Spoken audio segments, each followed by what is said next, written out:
Hey guys, in this video we're going to talk about detail questions, which are actually the most common kind of question on the SAT reading section.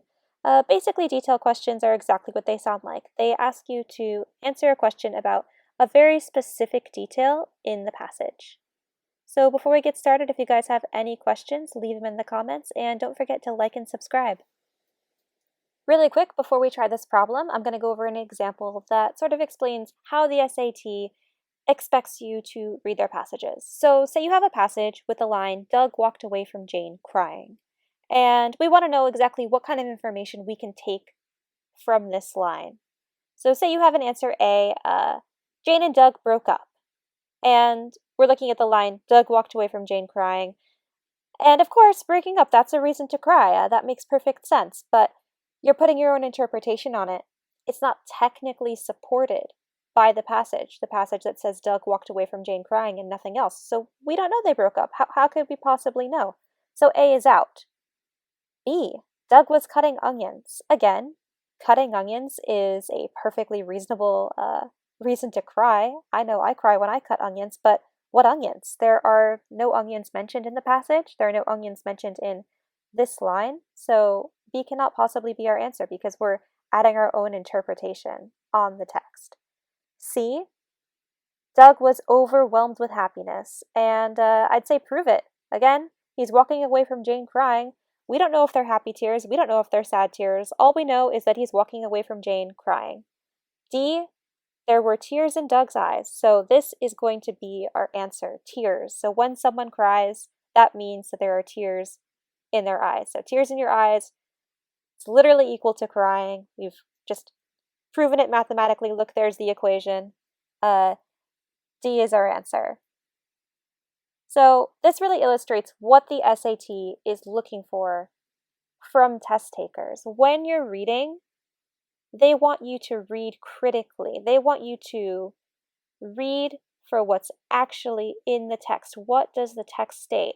They don't want you to put your own spin or your own interpretation on the text. The reading section tests how well you can pull information from the passage. So just as a quick summary, we have critical reading and we have reading comprehension. And the idea of critical reading is that you are analyzing the text, but you're not jumping to conclusions.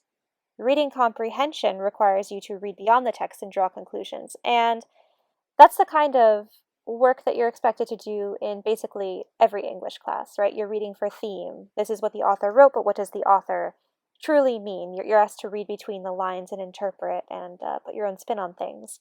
This is absolutely not what the SAT wants you to do. The SAT wants you to analyze the text, pull information from the text, don't jump to conclusions, and use that information to answer multiple choice questions. Okay, let's try this detail question.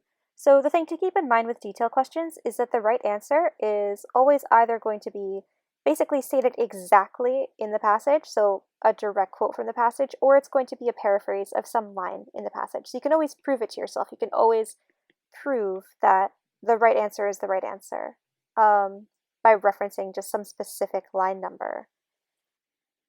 Question 32 says, according to the passage, humans experience an emotional aspect of touch when.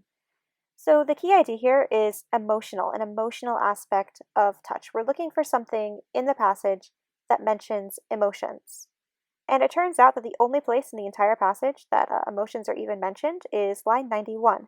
CT fibers convey a more emotional quality of touch. This tells us that our answer is going to have something to do with CT fibers, and the only one that mentions CT fibers is B, so B is our answer. Let's look at the wrong answers. A, brain cortices are shielded from nerve signals.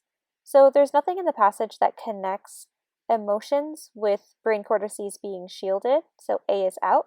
C, nerve fibers that sense pain are suppressed. And again, there's nothing that connects emotion with pain, pain-sensing nerve fibers being suppressed, so C is going to be out. And D, conscious aspects of sensation are ignored. So conscious, there's nothing about conscious versus unconscious aspects of sensation when they're talking about emotion in this passage. So D is also an incorrect answer. Thank you for watching. If you guys have any questions, leave them in the comments. And if you found this video helpful, don't forget to like and subscribe, and I'll see you in the next video.